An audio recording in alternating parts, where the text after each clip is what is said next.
Oi, pessoal. Bom, na semana passada participamos então do Fórum E-Commerce Brasil, o maior evento de e-commerce da América Latina. São mais de 20 mil participantes, mais de 300 palestrantes. Realmente um momento de fazer muito networking e consumir bastante conteúdo. E por isso a gente resolveu fazer esse vídeo aqui no nosso canal para te trazer um pouquinho do que a gente viu aí no fórum desse ano de 2023, tá? Então pega o seu café e vem para essa conversa.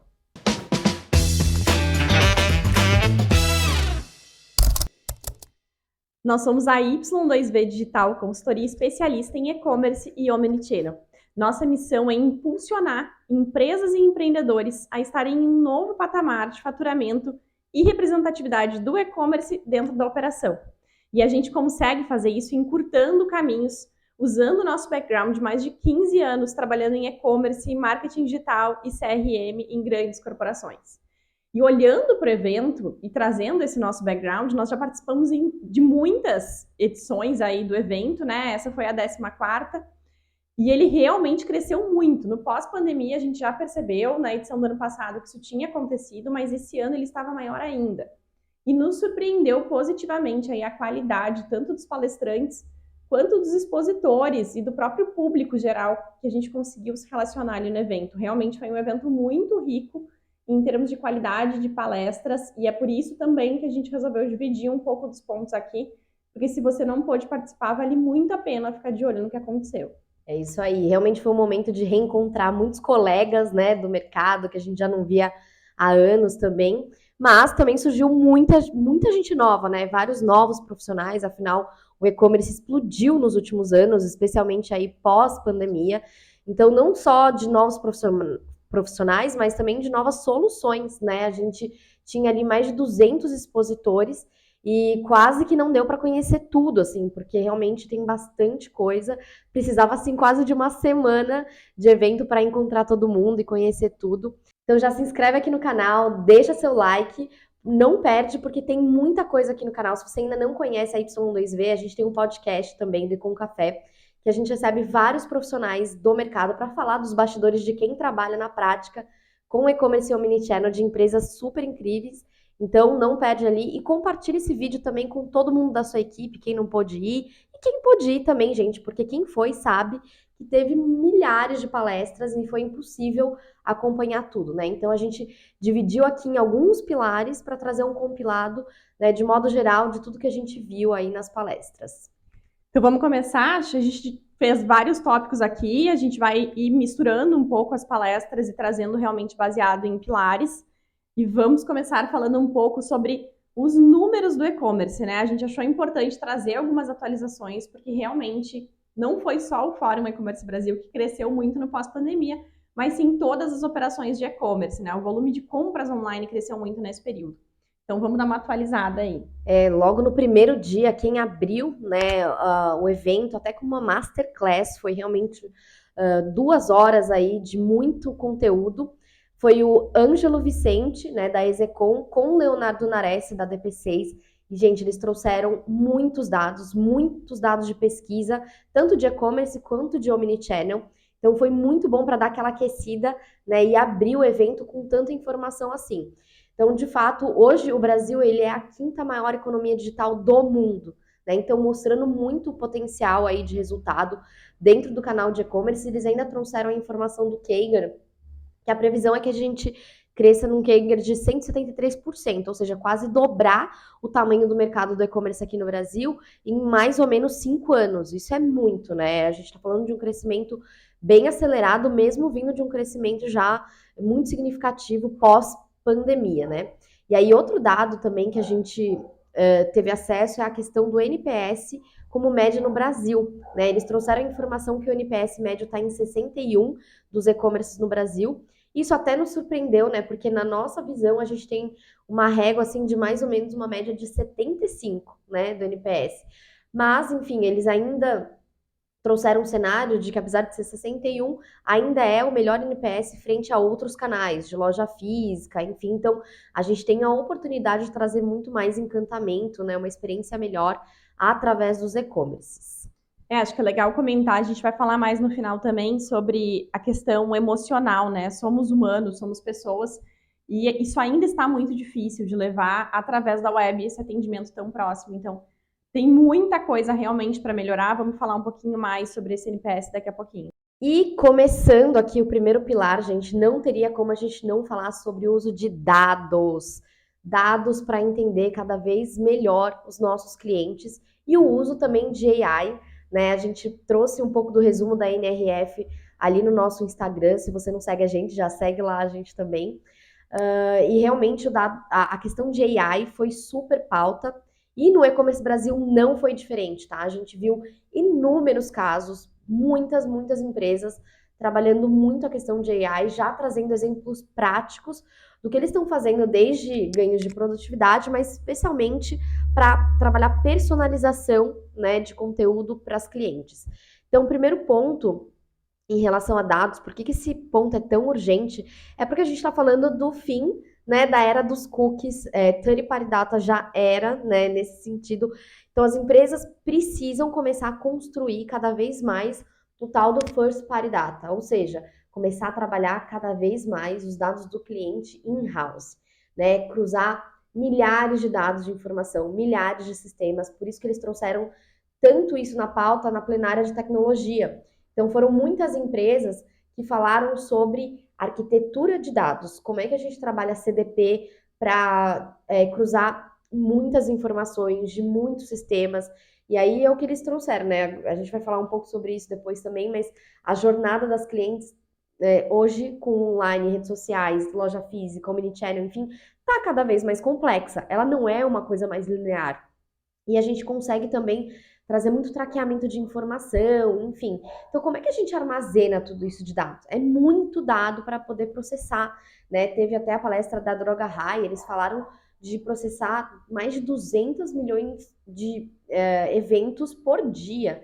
Então, é muita coisa para guardar, né? E como é que a gente transforma tudo isso em dados e informação para gerar insights para tomada de decisão? Então, por isso foi tanta pauta, né, dos times de tecnologia, porque realmente a gente viu investimentos muito significativos das empresas em arquitetura de informação, em infraestrutura, em plugar muitos sistemas, para daí o time de marketing, CRM, enfim, conseguir trabalhar em cima, né? A gente tem aqui, gente, até uma colinha, porque é muita informação, né? Teve também muitas outras empresas falando sobre isso, além de Droga Raia, como Ering, Elo7, enfim, isso está muito na pauta. Falando ainda sobre a palestra da Droga Raia, que foi uma das que assim, trouxe muita informação sobre como eles estão usando os dados para tomada de decisão assertiva, eu trouxe algumas informações aqui para destacar, né? Acho que um ponto legal que eles trouxeram é que hoje eles conseguem ter 97% de identificação da base de clientes, dos seus pedidos, que a gente sabe que isso é um ponto essencial, é super alto, né? Tanto de loja física, e-commerce a gente sabe que é muito mais fácil, é must have, você tem informação do cliente, mas em loja física nem sempre é essa a realidade. A gente não tem e-mail, não consegue cruzar, às vezes, o cliente da loja física com o cliente da loja online, então essa unificação foi um ponto essencial para eles. Eles trouxeram também todo o movimento estratégico de ter um marketplace para a saúde como expansão de share, né? Então, poder vender produtos que eles não é o core deles. Então, por exemplo, eles falaram, nessa semana o que a gente mais vendeu foi carrinho de bebê, e eles não têm isso no portfólio. Mas aí, como é que se conecta a questão de dados? É captar cada vez mais informação sobre os clientes, inclusive sobre comportamento com outras marcas que eles não têm no portfólio deles, e começar a comercializar isso. Então, aos poucos, eles vão começar a vender anúncios dentro, né, da própria plataforma para outros players, enfim, segmentações. Então, eles também estão com esse ponto estratégico, né, de vendas de mídia dentro do site.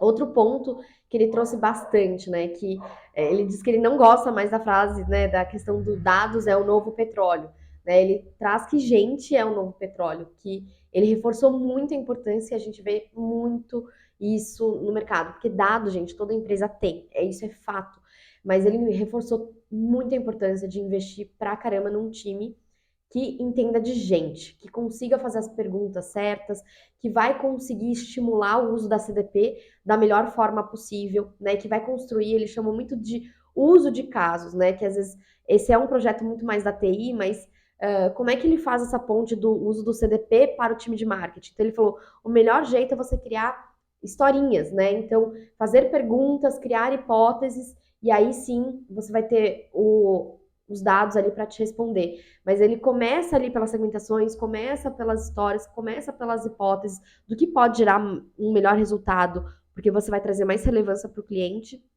para daí sim, né, você conseguir transformar isso em campanhas. Então ele falou muito sobre essa cultura analítica, né, que é muito must have mesmo. Desculpa, dá para começar com os dados que você já tem, né? Porque às vezes a gente escuta isso e fica pensando, mas eu não sou uma Raia Drogasil, eu não tenho toda essa tecnologia. Mas se você tiver esse pensamento focado em encontrar soluções a partir de dados, realmente tomar decisões data-driven, dá para começar com o seu Google Analytics super simples, conectado com o relatório de pedidos, já tem muita informação para extrair. Claro que, né, quando a gente fala de dados, volume faz muita diferença. Então, quanto maior essa infraestrutura, maior o volume de dados, mais inteligência e mais aprendizado. Mas não é um balizador para começar, né? Exatamente, é pegar esse mindset e ver o que você pode trazer para a sua realidade, gente. Que a gente fala, tem gente que não está nem fazendo o básico da régua de relacionamento, que é uma automação também, né? Bom, aí eles também trouxeram como que eles estão combinando estatísticas probabilísticas com o comportamento, né, de machine learning para começar a prever, porque acho que essas empresas também que estão com essa robustez de dados, o ponto deles é conseguir entender o futuro, é se antecipar as demandas e conseguir, antes que o cliente diga do que eles precisam, a empresa já antecipar essas necessidades, né? E aí o outro ponto, sem dúvida nenhuma, é a escalabilidade da personalização através das AIs, né? Então é cruzar todos esses aprendizados sobre comportamento de compra e também dando esse passo além de como personalizar as comunicações, né? Também foi pauta do Mercado Livre, né? O Sebastian, ele é o head de TI da América Latina, também trouxe muitos exemplos, né? Ele trouxe, na verdade, que o Mercado Livre ele já trabalha com AI há mais de 12 anos para classificar produtos, para fazer filtros, identificar produtos falsos, enfim, mas também já trouxe, né, integrações com o OpenAI, por exemplo, para fazer milhares de assuntos de e-mail variados com a inteligência artificial, para personalizar mesmo a comunicação. O próprio diretor ali da Droga Raia também trouxe um exemplo da Pencil, que tem uma ferramenta de AI para criar anúncios em massa, personalizados em massa, e já plugar com outras ferramentas para poder aprender o que está dando de performance, enfim, tem vários exemplos assim nesse nível. E voltando ali para a questão do Mercado Livre, outro ponto que eu achei bem legal que eles trouxeram, né, que eles realmente estão usando já há muitos anos, desde 2010, a estrutura de microserviços, e com isso eles conseguiram ter muito mais agilidade, né, de desenvolvimento para conseguir prover melhores experiências para os clientes. E aí eles estão usando AI também dentro desses microserviços com automações de desenvolvedores. Então, assim, de novo, um outro patamar ali, mas como foi um movimento muito estratégico, porque a gente sabe que Mercado Livre é um dos grandes cases de usabilidade, UX, enfim, de tornar tudo muito leve, simples a experiência de compra para o cliente, né? Então, para fechar esse bloco aí, realmente a gente traz esse case, mas não tem mais como a gente fugir sobre o uso de dados estratégicos na sua empresa, então a gente tem que voltar para casa e pensar muito nesse tema como uma grande prioridade.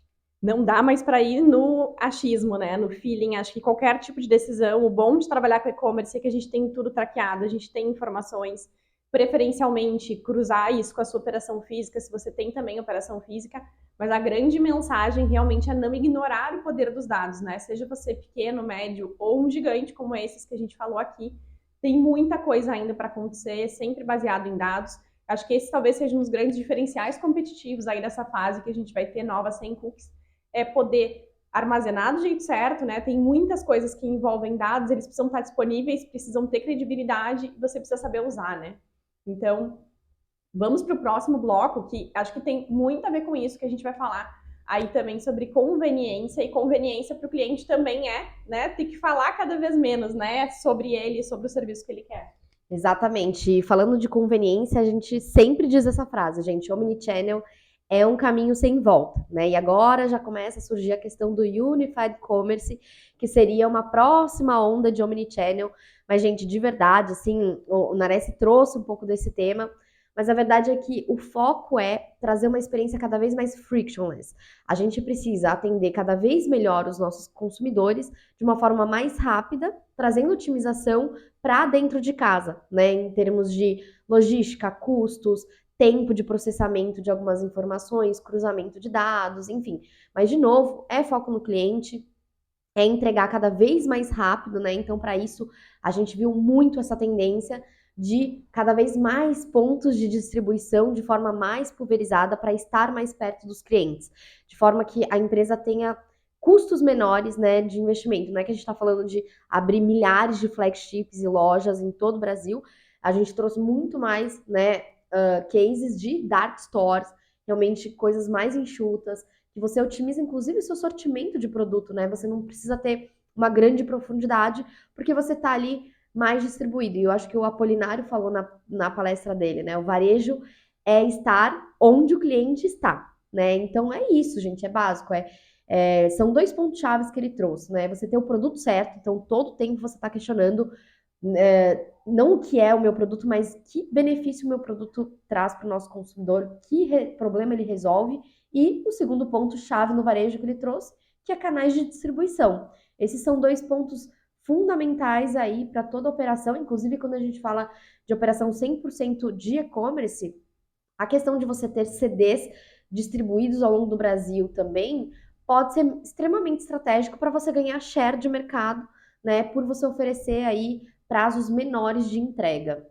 E aí a gente começa até a questionar um movimento que acontecia muito há uns anos atrás, das empresas buscarem o CD sempre nos locais onde tinha benefício fiscal e ter esse entendimento de que era muito mais valioso, às vezes, estar longe, mas ter essa economia de imposto. Esse mindset começa a ser um pouquinho repensado no momento que, se eu estou mais perto, eu às vezes perco o benefício fiscal, apesar de existirem, né, algumas legislações aí em alguns estados que apoiem de qualquer forma, mas estar mais perto me dá um time to market muito mais curto, eu ganho benefício na hora da venda e eu ganho em frete porque eu estou mais perto. Então, é o tipo de barreira que talvez precisa começar a ser quebrada, né? É um mindset novo que vem por aí e que também no passado se olhava muito para aonde os meus concorrentes estão, né? Onde eu vou abrir a minha loja. E agora, com a questão dos dados, eu tenho muita clareza de onde está meu público e onde eu tenho potencial de abrir uma loja física, uma dark store e ter ainda mais conveniência para os clientes. E esse fato também eles chamam de um efeito Amazon, né? Porque eles trouxeram o pessoal da DP6 numa das palestras que mais de 70% das pessoas criam expectativas à la Amazon Prime. Então, uma vez que você tá lá com pagamento integrado, que você recebe, que é frete grátis, enfim, vai gerando uma régua muito alta e a gente começa a esperar isso de todos os e-commerces, né? Por isso que cada vez mais as marcas vão ter que se preocupar com isso. Trouxeram outros dados interessantes, assim como 60% das pessoas preferem comprar em marcas que tenham canais físicos e canais online, né? A gente sempre traz esse dado que a cliente Omni, ela realmente é muito mais rentável para a empresa. Eles trouxeram mais uma informação aí para a gente se atualizar, que as empresas que investem em omnichannel e principalmente se focam nessa experiência mais fluida, elas têm 3 a 6 vezes mais rentabilidade de uma empresa que não tem essa estratégia ou que ela é mais monocanal, né? Então, mais um dado que mostra que isso também é um grande gerador de receita que vai ajudar aí na rentabilidade da empresa. Acho que teve uma outra informação que foi muito legal, eles trouxeram até um gráfico para mostrar como a gente tem que estar totalmente preocupado em diminuir a questão de barreiras, de experiências truncadas, né? Que a gente sabe, gente, que aqui no Brasil a maioria dos players ainda não está 100% resolvido em uma série de aspectos, né? Mesmo de omnichannel falando, por exemplo, ele falou, se a cliente passa por uma frustração, como chegar na loja, não ter o produto que ela quer, ou ela passa por um atraso de entrega, tem uma ruptura no pedido que ela passou, enfim, isso tudo vai gerar uma frustração, tá, para ela. E aí, vamos supor que a gente consiga reverter com o saque, enfim, eles trouxeram um gráfico que, assim, a taxa de satisfação dela volta rapidinho, é algo muito alcançável. Mas aí, ao longo do tempo, eles mostraram vários gráficos que mostram que a retenção dessa pessoa reduz drasticamente. Então, se você passa por esses grandes problemas, a chance dela voltar a comprar é muito menor, né? Então, realmente a gente tem que estar muito obcecado por essa experiência frictionless. A gente tem que remover muito essas barreiras, tem que estar o tempo todo, mais do que grandes legalzices, gente, pensar em novas tecnologias, a gente tem que pensar nessa experiência cada vez mais fluida, porque isso vai trazer maior satisfação, maior rentabilidade, a gente tem que pensar em conveniência, eles trouxeram também, gente, o WhatsApp. Venda no WhatsApp já é uma unanimidade, não tem como falar de venda sem falar de WhatsApp. Então, é o canal que o cliente tem que estar. E quantas marcas, gente, ainda não estão com canal de vendas ativo dentro do WhatsApp, mesmo direcionando as vendas para e-commerce, E né? nenhum atendimento, né, ativo, porque eu acho que também não adianta a gente pensar na receita, né? Pensar na venda por WhatsApp e não ter um atendimento que traga essa comodidade no WhatsApp também. E até de reversa, gente, uma das maiores dores que eles apontaram aqui no Brasil é devolução. Seja do processo logístico, seja a questão da, às vezes, o enrosco, que é o estorno, enfim, então a gente também tem que se preocupar muito com isso, por isso que vários clientes preferem quando tem uma loja física e ele pode depois qualquer coisa ou devolver ou trocar numa loja mais próxima dele, né? Então isso vai ajudar a aumentar as vendas no e-commerce com certeza. E tem uma dificuldade que eu acho que foi muito bacana da palestra da Farfetch, porque ela trouxe muitos números bacanas sobre o mercado de luxo, mas trouxe um ponto de realmente o quanto esse público do luxo também está insatisfeito com a experiência e com esta conveniência. Eles até têm um case muito legal para quem pensa em programas de fidelidade, que eles têm um aplicativo da Farfetch específico para clientes VIPs. Então é um aplicativo diferente do aplicativo tradicional que traz muita conveniência integrada. Então, os clientes que são VIPs, eles têm a oportunidade, por exemplo, de fazer compras internacionais em real e até ter acesso a produtos que não estão no catálogo do aplicativo da Farfetch. Sabe aquela bolsa, aquela Hermès, que é super comentada, porque é super difícil de conseguir, tem lista de espera? As clientes VIPs da Farfetch têm a comodidade de conseguir adquirir esse produto. Então, eles realmente pensaram aí esse programa de fidelidade muito voltado à conveniência e desde ter acessos a produtos exclusivos, fazer compras internacionais, mas também olhando para atendimento.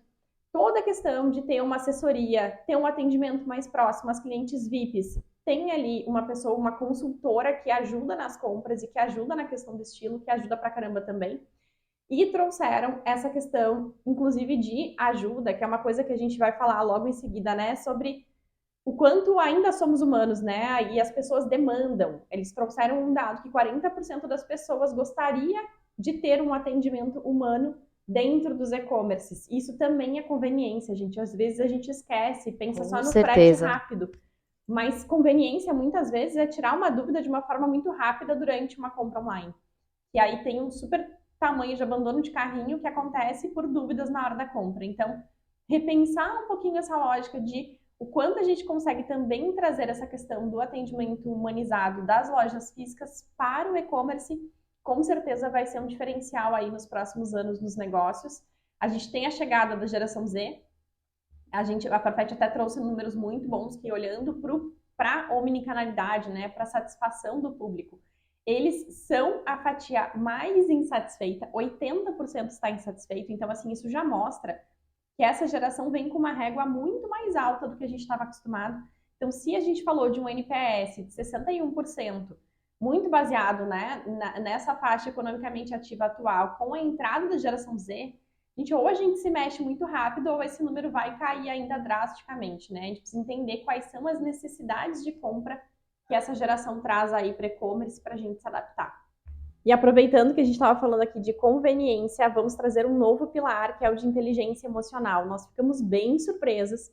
Acho que foi a primeira vez que a gente participou de um evento assim tão voltado para performance, que trouxe esse tema de inteligência emocional, autoconhecimento e até mesmo da importância da gente pensar, né, na questão das emoções assim de forma bem explícita. A gente logo começou aí com uma palestra do Silvio Meira, onde ele trouxe uma provocação, né? Silvio Meira aí super estudioso, fala muito sobre transformação digital. E ele trouxe o ponto de que muitas vezes nós esquecemos que os clientes são, na verdade, pessoas, né?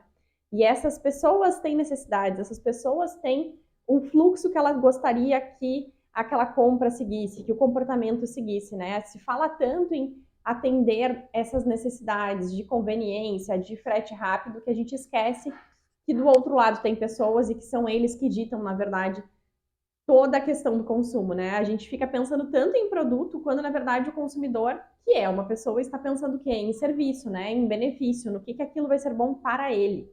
O que aquilo resolve na vida dele e não apenas um ponto de serem consumidores querendo comprar produtos. Está super conectado até com que o Apolinário também trouxe, né? De trazer muito o benefício do produto e não, né, o quanto ele é incrível. Marta Gabriel também falou muito sobre isso, falou aí sobre toda a questão do futurismo, robôs, inteligência artificial. Todo mundo está falando sobre isso, mas a gente esquece que, na verdade, o que nos diferencia como humanos, né, é o nosso pensamento crítico, é a forma como a gente sente, como a gente vivencia as situações e o quanto a gente consegue agregar essas vivências para ter experiências. Então, nós somos seres pensantes, nós temos pensamento crítico, nós somos capazes de fato, estar, né? Se conectar com uma situação e com uma emoção. E isso faz toda a diferença. O Pedro Ivo também trouxe isso na palestra dele sobre comportamento do consumidor, sobre CRM, que é aquela coisa do dia a dia, do quanto a gente precisa sair do automático, né? Aquelas empresas realmente com quem a gente se conecta são empresas que de alguma forma tocaram a nossa emoção. Ele deu um exemplo dele muito bacana, de quando ele foi comprar um terno pela primeira vez com 15 anos, que no dia seguinte o vendedor ligou para ele para saber como tinha sido a festa e se ele tinha conseguido contato com a menina lá, que era o sonho dele, né, se aproximar dela. E o quanto isso tocou ele verdadeiramente. Ele não entendeu aquela ligação, ele achou que ia ter alguma venda no final e não realmente era, porque o vendedor tinha se conectado com a história dele. Como que a gente consegue cada vez mais aproximar isso, né? Ser humanos, mesmo numa relação de um comércio eletrônico, mesmo numa situação onde a gente tem, né, vários pedidos, vários clientes, CPFs e transações, mas a gente precisa colocar essa questão humana de uma forma muito forte. E aí, levantando essa questão humana, nos chamou bastante atenção também a própria palestra do Boticário, falando sobre transformação digital. Eles tocaram nesse ponto em dois momentos. Primeiro, sobre o quanto líderes de e-commerce, que são aqui, né, o nosso super público do podcast, então talvez seja o seu caso, a gente precisa também se autoconhecer e entender as nossas emoções na hora de tomar decisões. Muitas vezes aquela decisão que vem, a gente está com a cabeça quente, está pensando em mil coisas, a gente pode tomar uma decisão errada por não ser o melhor momento. Então, melhor parar um pouquinho, esperar, respirar realmente, pensar como a gente vai agir. Porque também, quando estamos num dia muito bom, aí super felizes, a gente pode acabar minimizando o risco de determinada situação e tomando decisões erradas. Então, acho que eles pontuaram isso de uma forma incrível, num evento com tantos gestores de e-commerce que tomam aí milhares de decisões por dia, o quanto a gente precisa se autoavaliar, entender em que momento que a gente está, para ver como é que a gente vai encarar aquela situação. E pensando bem no aspecto de transformação digital, eles trouxeram também o ponto sobre as empresas muitas vezes quererem fazer essa transformação, e é uma coisa que a gente encara sempre na consultoria, não, eu quero fazer a transformação digital do meu negócio, eu quero ser omni, eu quero, né, conectar, quero ser frictionless, mas a gente não pensa no aspecto do nosso time, né? Existem pessoas e códigos que estão aí totalmente envolvidos, né? Ele falou de tecnologia, cultura, pessoas e códigos, e ele deu um exemplo que ainda acontece em muitas empresas, que assim, eu quero transformação digital, eu quero ser omni, mas eu tenho um restaurante que atende especificamente os diretores da empresa. Eu tenho uma entrada que os funcionários não podem usar. Então, como que a gente quer se conectar e fazer essa transformação com os nossos clientes se dentro de casa a gente quer mudar a cultura e a linha de pensamento sem mudar alguns códigos antigos de comportamento que estão estabelecidos? Então, precisa ter esse pensamento aí. Quando a gente fala de omni, talvez a gente precise sempre trazer junto essa estrutura da empresa, né? Os colaboradores, como que tá esse processo interno ali também. E aí, um outro ponto que eu acho que veio muito legal dentro desse aspecto todo de inteligência emocional, a gente tinha um stand que era da Mindful Wine, uma empresa muito bacana que trouxe, eu acho que elas conseguiram ser muito incríveis, assim, dentro da Beijo, estrutura. Georgia. Sim, dentro da estrutura de um evento, como a gente falou, mais de 200 expositores, né, com tantas palestras acontecendo em paralelo, elas realmente trouxeram um convite para a gente parar e ter meia hora ali de um processo de mindful, de realmente estar presente, se conectar, sentir as coisas de forma plena.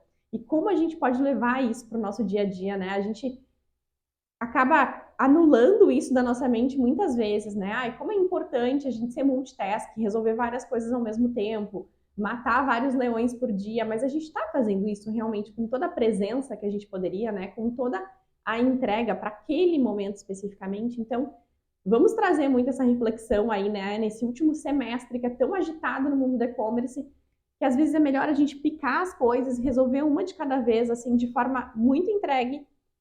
E se a gente precisa, né, se conectar mais de forma humana com o que está acontecendo no mundo do e-commerce, acho que a gente vai ter que se conectar muito com a gente, né? E se permitir, se abrir, estar conectado aí em todos os aspectos. Esse é um resumo aí da questão de conexão, inteligência emocional e cuidar das emoções estando no e-commerce. A gente acha que é uma reflexão aí super importante e necessária para o seu dia a dia também. Bom, e aí falando sobre um próximo pilar, né? Isso também não é algo que vem de hoje, mas ainda é um grande desafio para muitas marcas, que é a questão de trazer marcas cada vez mais humanizadas e conectadas verdadeiramente com os seus clientes, né? Acho que tem muito gancho com o bloco anterior que a Vanessa estava falando sobre essas questões de emoções, da gente se importar verdadeiramente com os nossos clientes. E aqui teve uma palestra muito boa, né, em relação à geração Z, né? E como a Vanessa falou, a Farfetch também já trouxe isso, mas se a gente quer, assim, pensar nos próximos anos do e-commerce, a gente tem que prestar muita atenção nessa geração que chegou muito diferente, né? Eu acho que ela herdou algumas características dos millennials, que é, por exemplo, a questão da praticidade, enfim, mas eles estão cada vez mais assim, eu quero do jeito que eu quero, na hora que eu consumo se eu quero, né? Então, essa questão de estar presente em vários canais, de você poder atender ele em qualquer lugar, de qualquer estoque, enfim, isso tudo vai permear muito essa relação, né? É uma geração que ela vem do streaming também, né? Fazendo uma analogia, literalmente ele assiste o que ele quer na hora que ele quer, ouve a música que ele quer, enfim. Uma geração também muito mais pulverizada, digamos assim, cada um com seus nichos. Não é aquela geração em massa que todo mundo gosta das mesmas coisas, tem essa diferença. Eles falaram um pouco sobre essa questão até do isolamento social, porque às vezes ele tem muitos amigos online, mas que não necessariamente reflete na vida pessoal, né? Então isso vem bastante forte também. Mas basicamente o ponto é como que a gente vai ganhar eles? Através da conveniência, personalização, ele precisa entender que cada produto é feito para ele, que foi pensado para ele.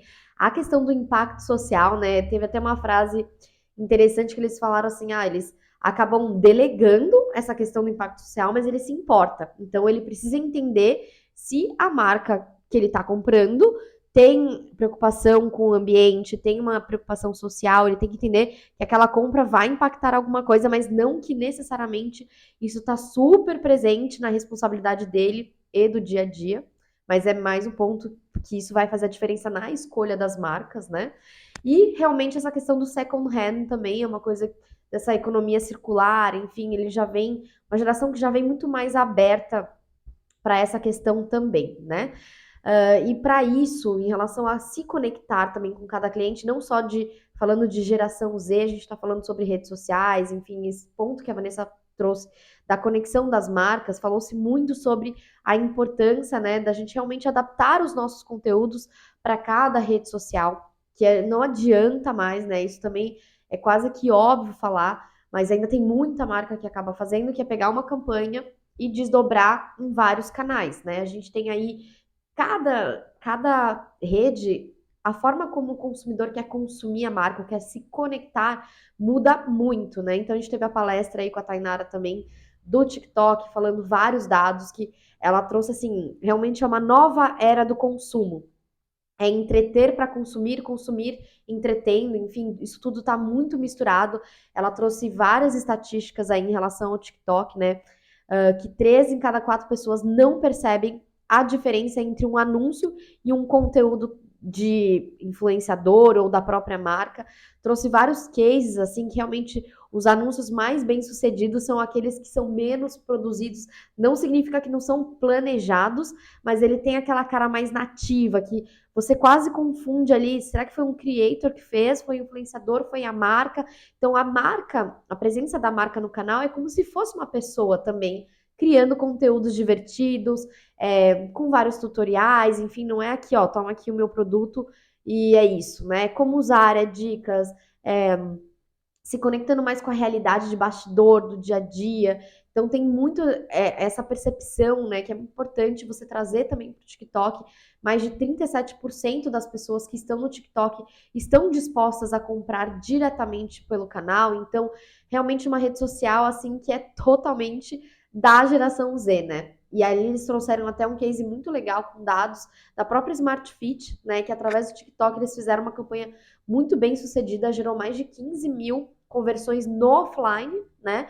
E um CPA 25% menor do que na meta, né? Um quarto aí, né, de economia. Então, realmente um canal que faz muito sentido. De novo, com conteúdo muito voltado para esse público, né? Então, ali não tem muito como a gente fugir, a gente vai ter que estar presente também.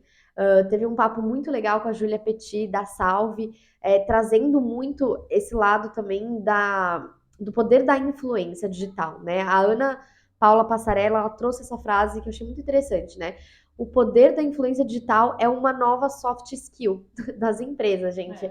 E isso é uma coisa que a gente vê muito de micro-influenciadora, ou, por exemplo, pessoas que têm lojinhas locais, elas conseguem ter esse poder maior. É a dona da marca ali no dia a dia fazendo live, mostrando o bastidor da operação, e que muitas marcas grandes elas estão tentando trazer essa questão da influência. Muitas vezes elas pagam, né, para uma rede de influenciadoras, mas o quão importante é você construir essa rede também dentro de casa, né?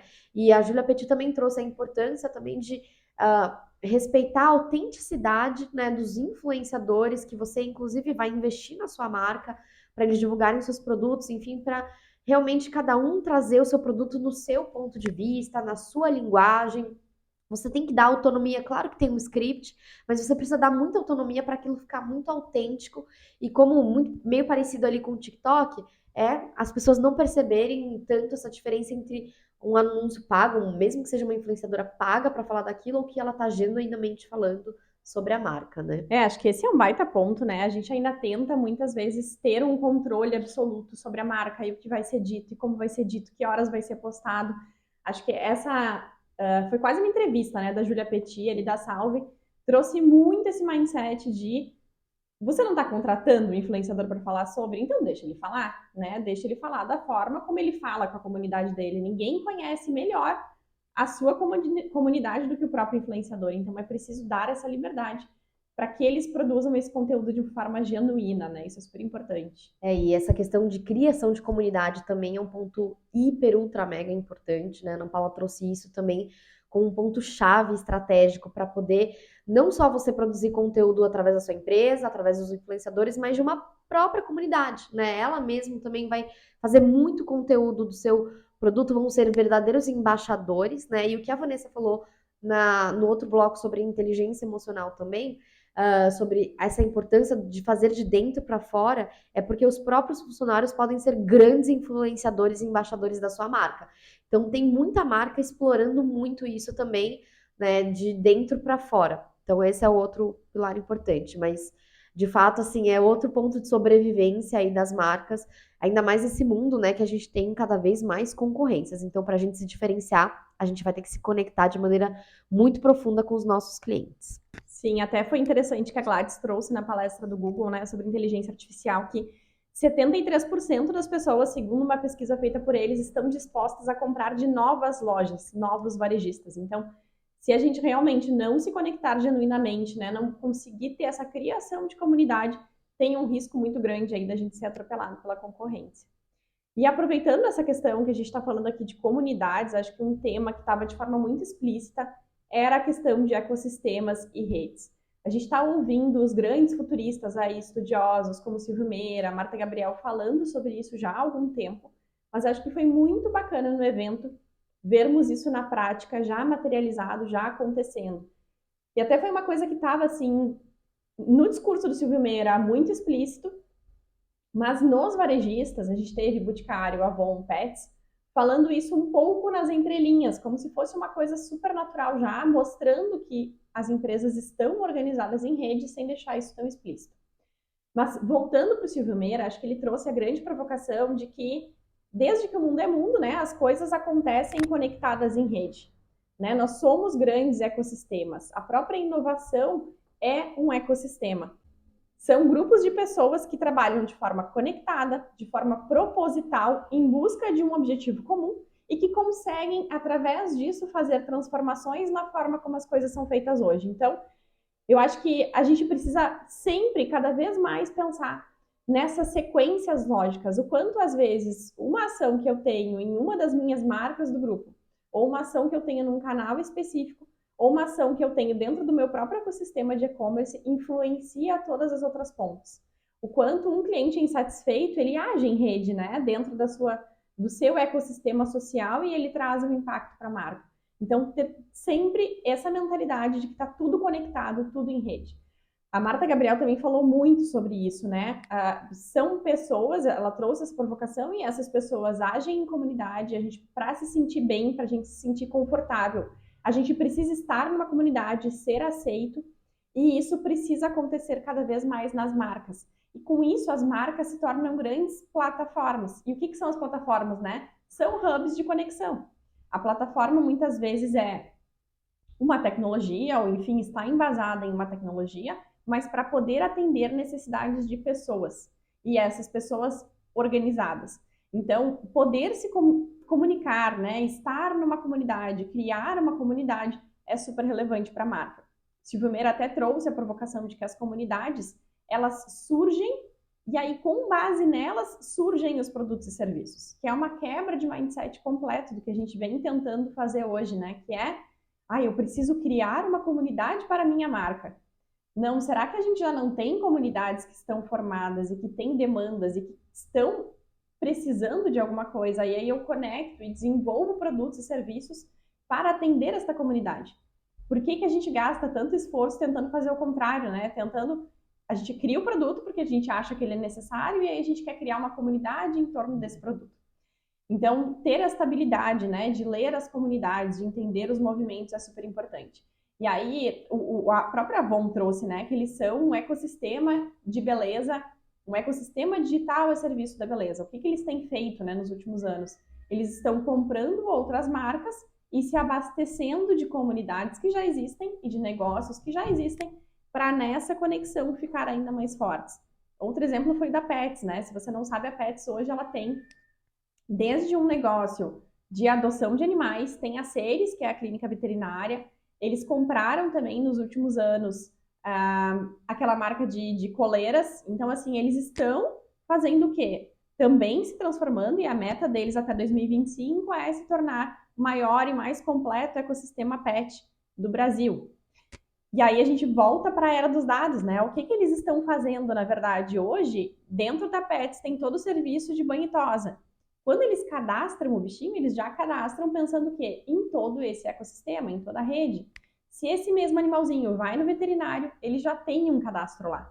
Se esse mesmo animalzinho vai comprar a coleira, o cadastro dele já está conectado. E o que isso faz? Com que eu junte muitos dados relevantes, eu entendo a jornada inteira desse meu cliente e consigo oferecer serviços e produtos melhores para ele do que se eu fosse uma marca isolada, trabalhando só talvez um pilar ali dentro do processo inteiro de quem tem um pet. Você está presente em todos os pontos do ciclo de vida, né? Como você falou, da jornada, para ganhar market share no final do dia e entender mais do comportamento desse cliente, né?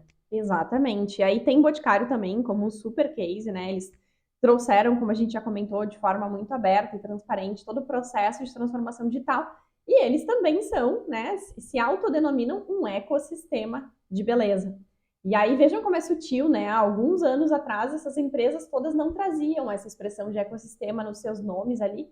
E então é o fato que isso está muito estabelecido, assim. Talvez no seu negócio vale ter um pouco esse pensamento do quanto você pode, muitas vezes, ter uma rede de parceiros, se conectar em um lugar maior para também ganhar aí mais força, né? Eles têm hoje uma plataforma que conecta diversos pontos ali, através dos microserviços, que também foi um ponto que a gente já falou aqui, que estão super em alta, ele consegue conectar tudo ali dentro, né? Então, quando a gente pensar em beleza, pensar no Boticário, independente se eu quero comprar um cosmético ou ter algum outro tipo de serviço. Teve muita palestra também que falou sobre o crescimento dos marketplaces. Marketplaces também pode ser considerado um ecossistema, né? A palestra da eMarketer falou bastante sobre isso, e até na palestra da DP6 eles trouxeram um dado interessante, que cerca de 30% das pessoas, elas estão conhecendo as marcas através dos marketplaces, e não necessariamente elas estão comprando ali, mas elas vão lá, pesquisam, conhecem a marca e vão depois, né, se conectar a elas, enfim, mas cada vez mais a gente vê essa tendência também de marketplaces específicos para cada tipo de segmento, como a gente falou da Droga Raia, teve várias palestras de marketplaces de moda, a Renner avançando para marketplace, Riachuelo, C&A, Netshoes, Zattini, enfim, então cada um com o seu público, criando conteúdo, trazendo uma curadoria de marcas que faça sentido para cada um dos consumidores, né? Então, marketplace também pode ser considerado um ecossistema. Super, com certeza.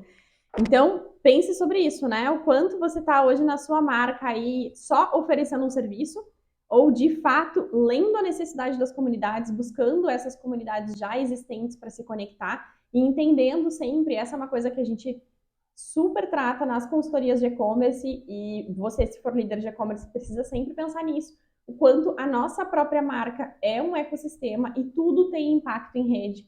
Então, toda ação que você vai tomar tem que estar muito bem pensada, porque ela vai ter muitos pontos de impacto e essas redes são infinitas. Bom, e o nosso último pilar, sem dúvida nenhuma, também é a gente falar sobre esse movimento do B2B para B2C, né? A indústria cada vez mais se aproximando do consumidor final.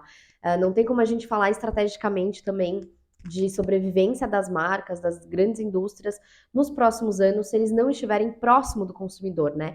Você vai ter acesso a muito mais informações, como a gente falou, dados, gente, é tudo, e muitas vezes, quando você tem uma cadeia de lojistas no meio do caminho, você acaba ficando sem essa informação, sem o comportamento do consumidor. Então, dando aqui 2 exemplos, né, para a gente poder destacar, a palestra da Samsung foi muito sobre isso, né, uma gigante que, por muitos anos, né, a estratégia sempre foi em cima de lojistas, eles criarem todo o produto final, enfim, mas essa interface com o consumidor final não era o grande foco. E eles trouxeram uma série de movimentos, né, que começa desde ofertar serviços como que se conecta com essa questão do ecossistema, né? Então, garantia estendida, uma série de coisas que vai aumentar o lifetime value desse cliente, né, ao longo da vida. Iniciativas de economia circular, já se conectando inclusive com a geração Z, enfim, de você poder trocar o seu aparelho por um novo, tem um desconto, enfim. Customizações que só são possíveis de você fazer dentro da plataforma do e-commerce próprio deles, né? Então, uma coisa muito exclusiva. A questão do omnichannel muito forte, muito presente, em mais de 300 lojas físicas próprias deles, né? E mais de 50 pontos de serviço espalhados pelo Brasil. O Brasil foi o primeiro país a fazer um aplicativo, e eles têm mais de, gente, 22 milhões de usuários ativos, né? Onde você realmente pode explorar uma série de conteúdos, você pode se conectar a esses serviços extras, você pode ter.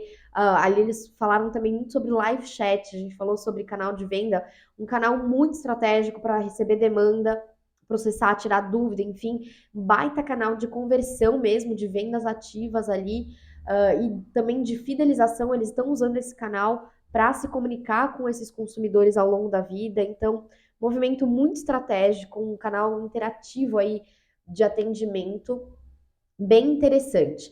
E outra empresa também, que é inclusive, né, nossos clientes aí da Karsten, a Valéria trouxe muito a importância aí do varejo para a indústria, né? Uma empresa aí centenária, gente, a Karsten tem 140 anos e hoje o varejo já representa 50% do negócio.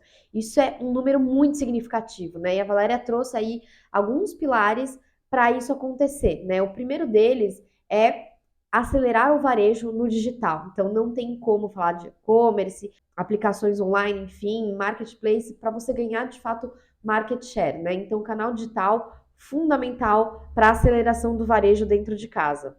Quão importante é também trazer essa cultura, que ela seja muito traduzida no ambiente digital, né? Como a gente falou, uma empresa aí centenária, então ela tem uma série de valores e e forma de lidar com os clientes, pilares da sua marca, que eles têm que estar traduzidos no e-commerce, na forma de atendimento, na forma como você mostra os produtos, a qualidade, enfim, isso tudo tem que estar traduzido da mesma forma como é nas lojas físicas, como foi para o lojista por muitos anos, tem que estar muito presente desde redes sociais até mesmo no comportamento de compra no e-commerce.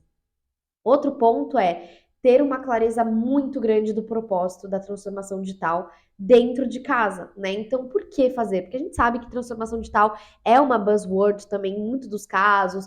Muitas empresas às vezes estão com essa iniciativa, mas sem ter uma clareza de objetivo estratégico mesmo para onde vai essa área, né? Então, ela trouxe muito essa importância de unir o SAC, CRM, branding, performance, ter uma veia muito forte comercial, onde todos os canais eles estão interligados e com a mesma batida de objetivo aonde vamos chegar, enfim, e não ter essa competição e desalinhamento entre os canais, né? Eles realmente precisam ser complementares para uma estratégia que é algo muito maior. E por fim, conectando ao nosso primeiro pilar ali, realmente importância de dados, né? Eles estão investindo muito na questão de CRM para conseguir trazer aí cada vez mais comunicações mais personalizadas e mais relevantes para o seu consumidor final, né?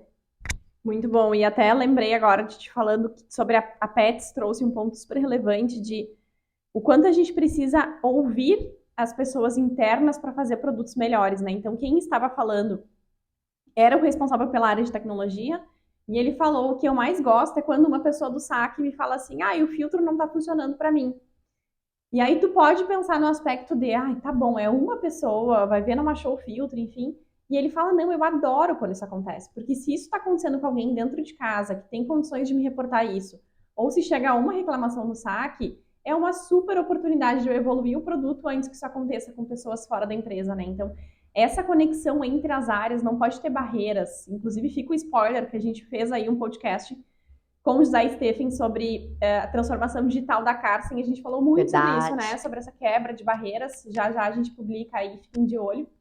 E aproveitando, fiquem de olho também no nosso Instagram, que é y2v.digital. Aqui no canal do Icon Café, a gente está também no Spotify, porque tem muita informação boa. Se você é aí do mercado de e-commerce, o Omnichannel não pode perder. A gente tem feito entrevistas incríveis aí com nomes super grandes do mercado, que estão entregando tudo, falando aí sobre os bastidores, realmente, os desafios do que está acontecendo.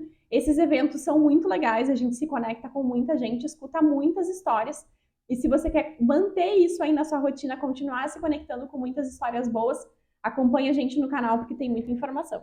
Isso aí, manda inbox pra gente lá no Instagram que a gente responde, comenta aqui embaixo se você viu também outras palestras, conteúdos que você gostaria de contribuir para quem está assistindo esse vídeo e compartilha aí para todo mundo que não pôde estar presente no evento, para eles também terem acesso a essas informações e nos vemos no Fórum de 2024 com certeza também, tá? Isso aí, nos próximos vídeos. Tchau, tchau. Tchau, tchau.